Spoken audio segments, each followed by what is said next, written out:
Good morning students. आज हम हिंदी का चैप्टर 1 जो पद्य है आराधना वे सीखेंगे। आराधना ये एक प्रार्थना काव्य है। आराधना है वो एक प्रार्थना काव्य है।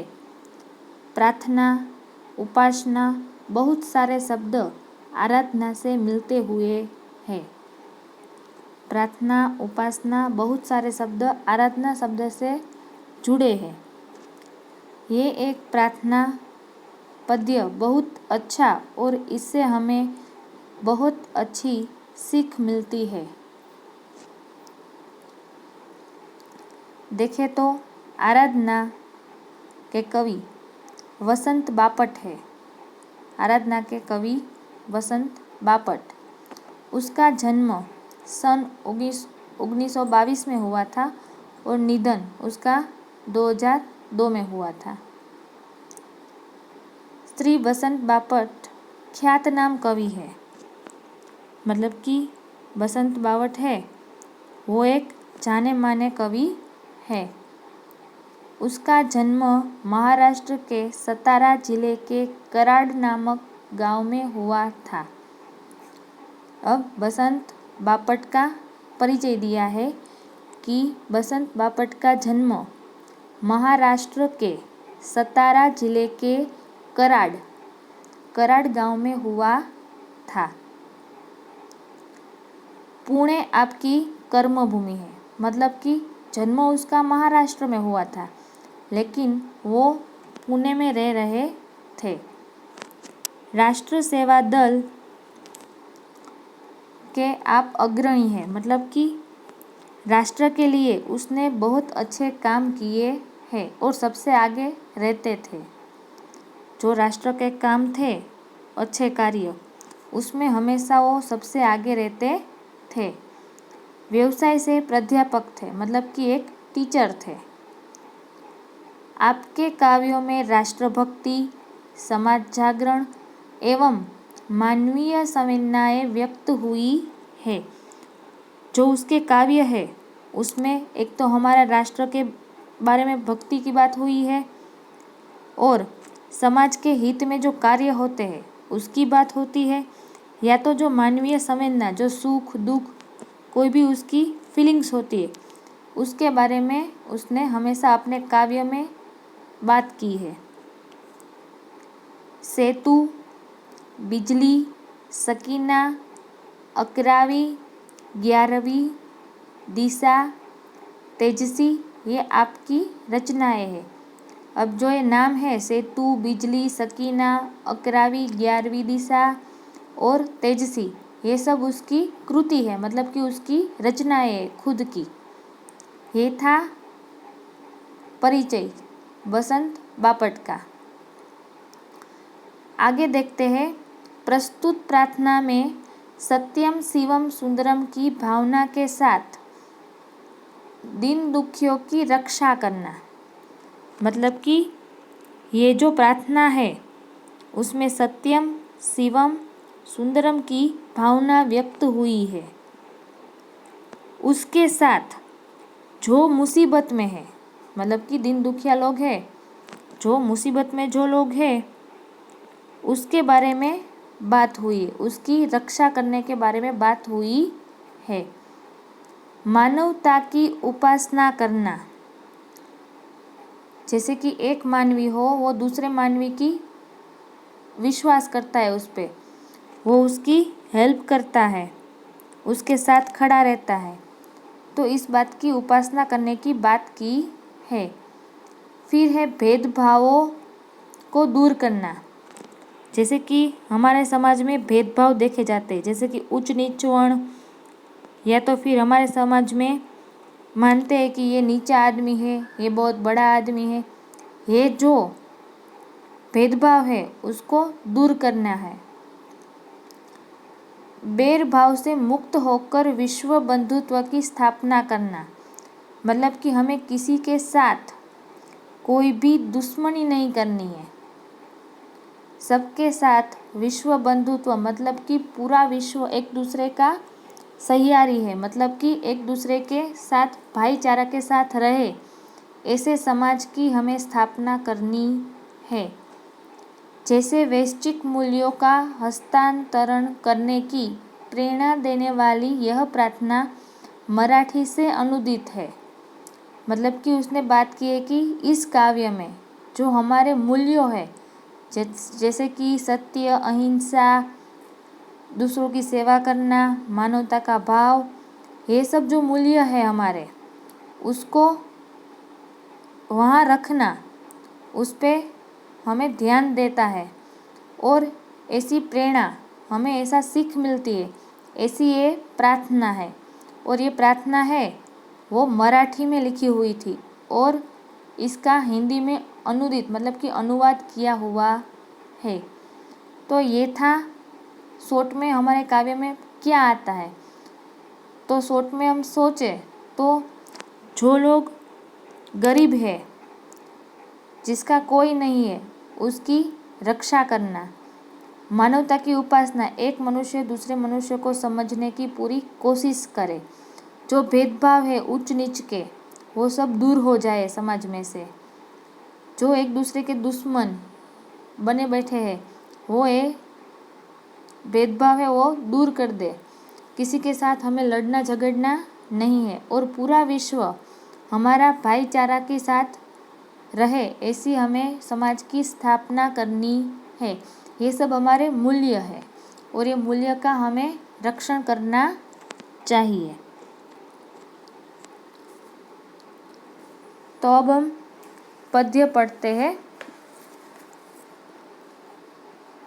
जैसे कि फर्स्ट लाइन, देह मंदिर चित्त मंदिर एक ही है प्रार्थना। देह मंदिर चित्त मंदिर एक ही है प्रार्थना। तो हमें कवि कहना चाहते हैं कि मेरे शरीर मेरे चित्त को मंदिर बना दो। हम भगवान से प्रार्थना करते हैं कि जो मेरा शरीर है, जो मेरा चित्त मतलब कि मेरा मन है, उसको एक मंदिर बना दो। सत्यम सुंदर मांगल्य की नित्य हो आराधना।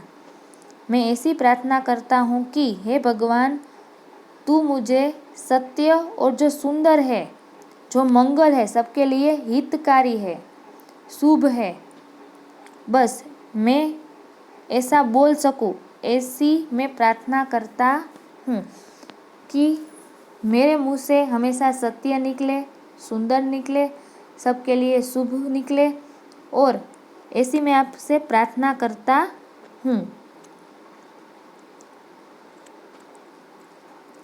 दुखियारों का दुख जाए है यही मन कामना। हे भगवान, मेरे मन की मनोकामना है कि जो दुखी है, जो मनुष्य दुखी है, उसका दुख दूर कर सकूं।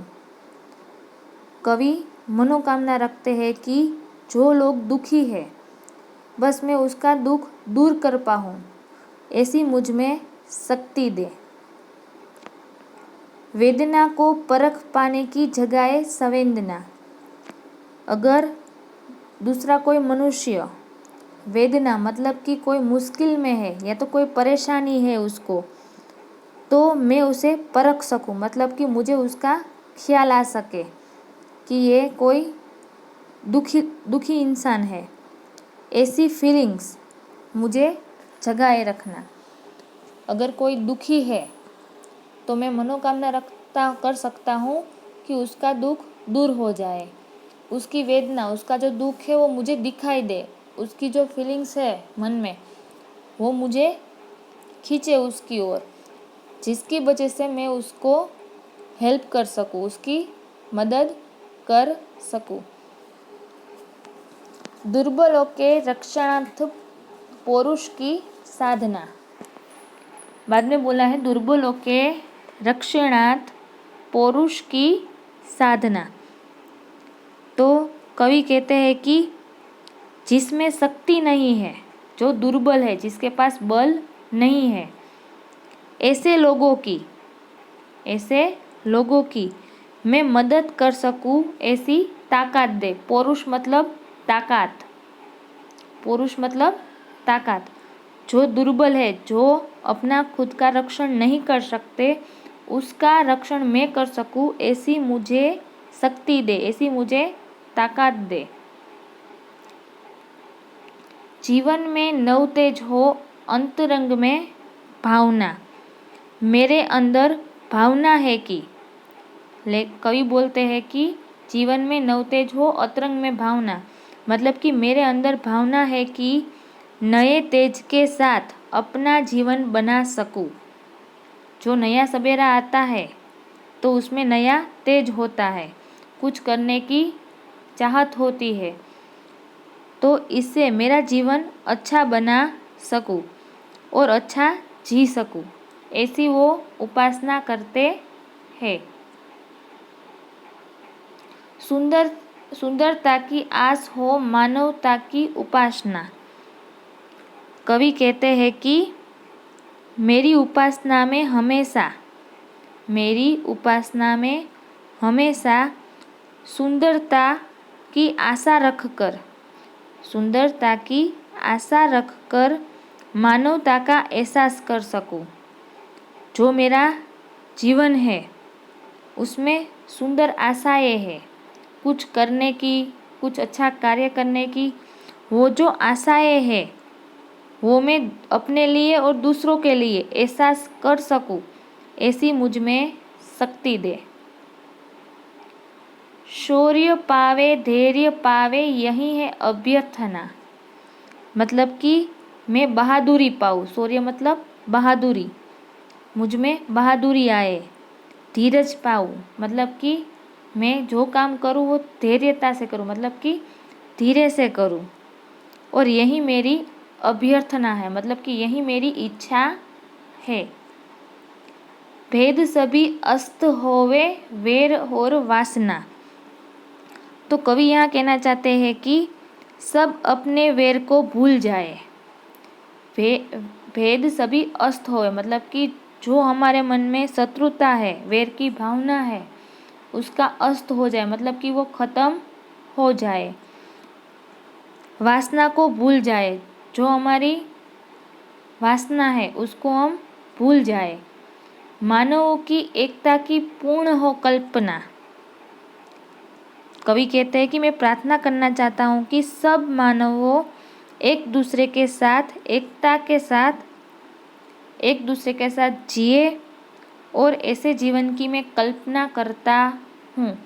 एक मनुष्य है वो दूसरे मनुष्य की सहायता करे और एक दूसरे के साथ मिलजुल के, मतलब कि एकता के साथ एक दूसरे के साथ रहे, ऐसी मैं जीवन की कल्पना करता हूँ।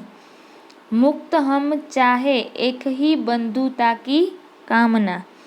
बस हम मुक्त, एक ही यही बंधुता की भावना। हम चाहते हैं कि हम मुक्त रहे, लेकिन हम सब एक रहे, हम सब में भाईचारा हो, ऐसी कवि यहाँ कामना करते हैं। तो ये यहाँ हमारा ये पद्य था वो खत्म होता है। कवि है वो जो मानवता का परिचय कराते हैं कि जो गरीब लोग हैं उसकी मैं सहायता कर पाऊँ, मेरा चित्त हो, मेरा जो शरीर है वो सब सुंदर हो, जिसकी वजह से मैं अपना जीवन भी सुधार पाऊँ और दूसरे का जीवन भी सुधार सकूँ।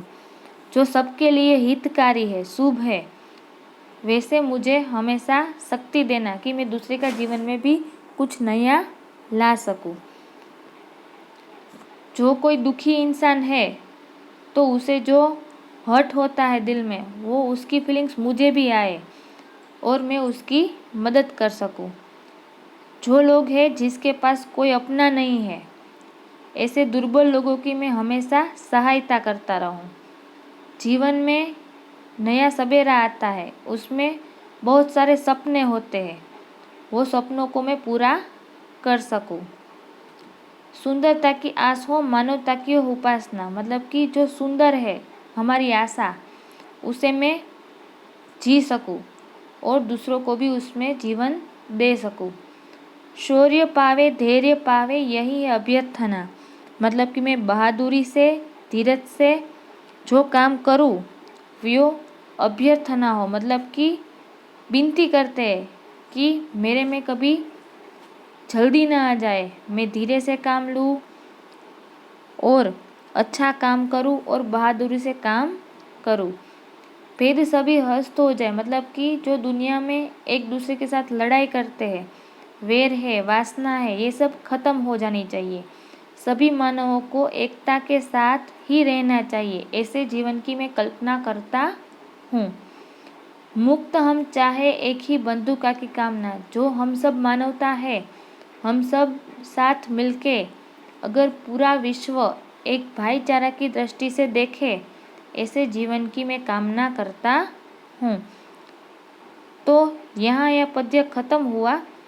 तो आप एक चीज़ देख सकते हैं, जैसे कि ये काव्य पंक्ति है, उसका लास्ट अक्षर देखिए सबका।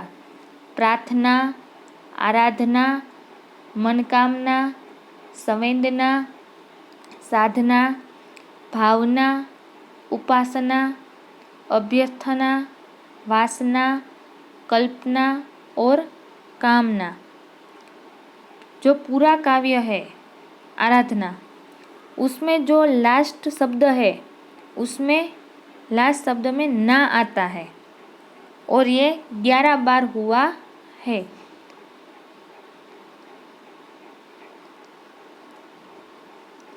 अब शॉर्ट में स्वाध्याय के क्वेश्चन आंसर देखते हैं।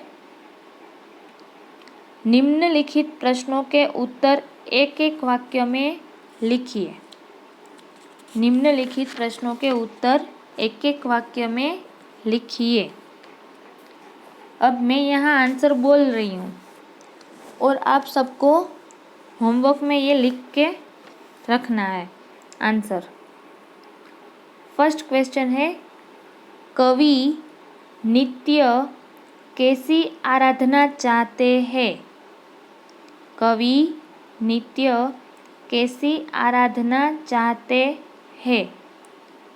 तो आंसर होगा, कवि नित्य ऐसी आराधना चाहते हैं कि सत्य, सुंदर और मांगल्य की भावना। जैसे कि हम में सत्य हो, हम सुंदर बोल सके और सबके लिए अच्छा मतलब कि शुभ बोल सके, ऐसी आराधना चाहते हैं। तो एक बार और रिपीट करती हूँ, कवि नित्य ऐसी आराधना चाहते हैं कि सत्य, सुंदर और मांगल्य की भावना हो। सेकेंड क्वेश्चन देखेंगे, कवि किसकी मनोकामना चाहते हैं? कवि किसकी मनोकामना चाहते हैं? तो आंसर है, कवि दुखी लोग। कवि दुखी लोग दुखों से मुक्त हो। जो लोग दुखी है उसका दुख दूर हो जाए, ऐसी मनोकामना चाहते हैं। कवि जो दुखी लोग हैं उसके दुख दूर हो जाए, ऐसी मनोकामना चाहते हैं। थर्ड देखते हैं, कवि दुर्बलों के रक्षणार्थ किसकी साधना चाहते हैं? कवि दुर्बलों के रक्षणार्थ किसकी साधना चाहते हैं? तो इसका आंसर होगा, कवि दुर्बल के रक्षणार्थ में पोरख की साधना चाहते हैं, मतलब कि ताकत चाहते हैं। आप ताकत भी लिख सकते हो। जो दुर्बल लोग हैं उसका रक्षण करने के लिए कवि को ताकत चाहिए। वो भगवान से क्या मांगते हैं? शक्ति, ताकत, आप कुछ भी लिख सकते हैं। फोर्थ वाला, कवि किसकी अभ्यर्थना करते हैं? कवि किसकी अभ्यर्थना करते हैं? तो कवि सबके जीवन में नया प्रकाश आने की अभ्यर्थना करते हैं। कवि सबके जीवन में नया प्रकाश आने की अभ्यर्थना करते है। फिफ्थ देखेंगे, कवि कैसी बंधुता की कामना करते हैं। तो कवि जिसमें सब स्वतंत्र हो, सब अपना अपना जीवन जी सकते हैं अपनी तरह, लेकिन भाईचारा की भावना रखकर। आंसर होगा कवि जिसमें सब स्वतंत्र होकर भी भाईचारा की कामना करते हैं। भले लोग अपना अपना जीवन स्वतंत्र जिए, अपनी तरह से जिए, लेकिन उसके मन में कामना होनी चाहिए कि सब लोग एक है, ऐसी कामना करते हैं।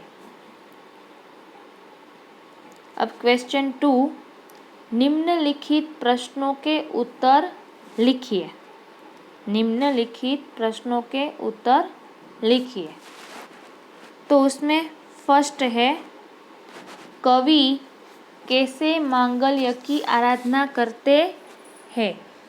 कवि कैसे मांगल्य की आराधना करते हैं। अगर आपको ज़रूरत है तो आप एक नोट और पेन ले लीजिएगा, जिसके आप पॉइंट नोट डाउन कर सको आंसर के। तो कवि कैसे मांगल्य की आराधना करते हैं। तो मांगल्य मतलब कल्याण, दूसरों का कल्याण। तो आंसर होगा, कवि चाहते हैं कि सब लोग सत्य के मार्ग पर चले। कवि चाहते हैं कि सब लोग सत्य के मार्ग पर चले। सबके मन में सुंदर विचार आए। सबके मन में सुंदर विचार आए और सब एक दूसरे के कल्याण की बात सोचे। और सब एक दूसरे के कल्याण की बात सोचे। इस तरह कवि सबके कल्याण की कामना करते हैं। इस तरह कवि सबके कल्याण की कामना करते हैं। एक बार रिपीट करती हूँ। कवि चाहते हैं कि सब लोग सत्य के मार्ग पर चले। सबके मन में सुंदर विचार आए और सब एक दूसरे के कल्याण की बातें सोचे। इस तरह कवि सबके कल्याण की कामना करते हैं। अब आया सेकंड क्वेश्चन, कवि के अनुसार किसके दुख दूर होने चाहिए। कवि के अनुसार किसके दुख दूर होने चाहिए। तो आंसर होगा, कवि के अनुसार लोगों के जीवन में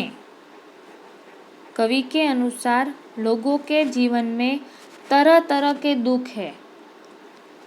हर एक मनुष्य के जिंदगी में नया नया मुश्किलें आती ही होती है। तो कवि के अनुसार लोगों के जीवन में तरह तरह के दुख है।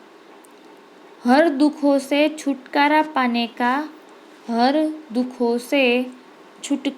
पाने का उन्हें कोई मार्ग नहीं सूझता है। अब ऐसे लोग हैं कि उसके दुख है, पर उससे छुटकारा पाने के लिए उसके पास कोई रास्ता नहीं है।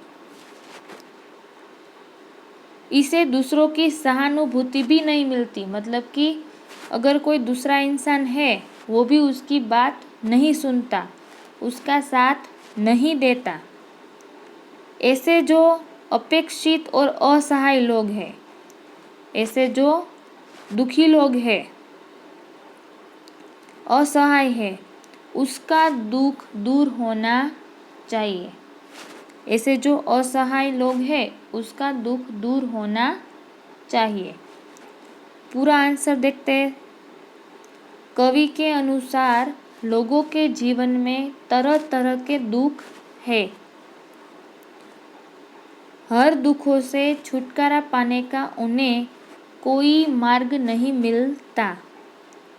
इसे दूसरों की सहानुभूति भी नहीं मिलती। ऐसे जो अपेक्षित और असहाय लोग हैं, ऐसे जो अपेक्षित और असहाय लोग हैं, उसका दुख दूर होना चाहिए। ऐसे जो मनुष्य है उसका दुख दूर होना चाहिए। थर्ड क्वेश्चन, कवि की क्या अभ्यर्थना है? कवि की क्या अभ्यर्थना है? तो कवि कहते हैं कि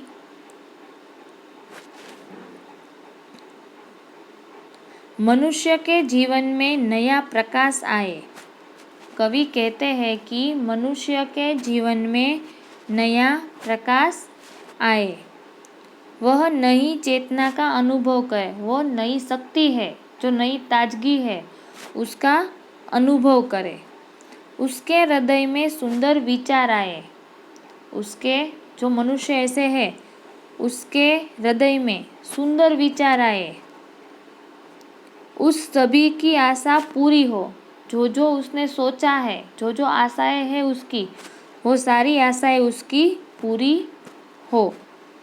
वह मनुष्यता की पूजा करे, वो एक दूसरे मनुष्य को सम्मान दे, उसका हक दे। वही लोग धीर और वीर बने। ऐसे ही लोग आगे ज़्यादा बढ़ते हैं और वो वीर कहलाते हैं। तो अब ये थर्ड वाला पूरा आंसर देखेंगे। कवि कहते हैं कि मनुष्य के जीवन में नया प्रकाश आए, वह नई चेतना का अनुभव करे, उसके हृदय में सुंदर विचार आए, उस सभी की आशा पूरी हो, वह मनुष्य की पूजा करे, मतलब कि एक दूसरे मनुष्य की चिंता करे, और वही लोग धीर और वीर बन सकते हैं। लास्ट वाला क्वेश्चन देखते हैं। कवि भेदों को नाश करने की बात क्यों करते हैं? कवि भेदों को नाश करने की बात क्यों करते हैं? तो इसका आंसर होगा, संसार में विज्ञान ने बहुत उन्नति की। हम सब जानते हैं कि अभी की जो दुनिया है वो पूरी टेक्नोलॉजी है। संसार में विज्ञान ने बहुत सी उन्नति की है, बहुत सारे अच्छे अच्छे कार्य किए हैं। फिर भी दुनिया में उच्च नीच जाति का भेदभाव है। इतनी टेक्नोलॉजी आ गई है, लेकिन अभी भी दुनिया में उच्च नीच, बड़ा या छोटा, जातिवाद, ये सब भेदभाव आज भी हम देख सकते हैं। भेदभाव की वजह से समाज में ईर्ष्या और संघर्ष होता है। इसी भेदभाव की वजह से समाज में एक दूसरे की ईर्ष्या करते हैं, ये ऐसा है, वो ऐसा है, और एक दूसरे के साथ झगड़ा शुरू होता है। इसके कारण एकता में बाधा आती है, जिसे हम पूरी दुनिया को एक करना चाहते हैं, लेकिन ये जो भेदभाव है उसकी वजह से एकता हो नहीं सकती। हमारा विश्व बंधुत्व का सपना पूरा नहीं होता। हम जो पूरी दुनिया को एक भाईचारा की तरह रखना चाहते हैं, वो हमारा सपना पूरा नहीं हो सकता। इसीलिए इस भेदों को पहले हमें नाश करना चाहिए। एक बार फोर्थ वाला आंसर पूरा देख लेते हैं।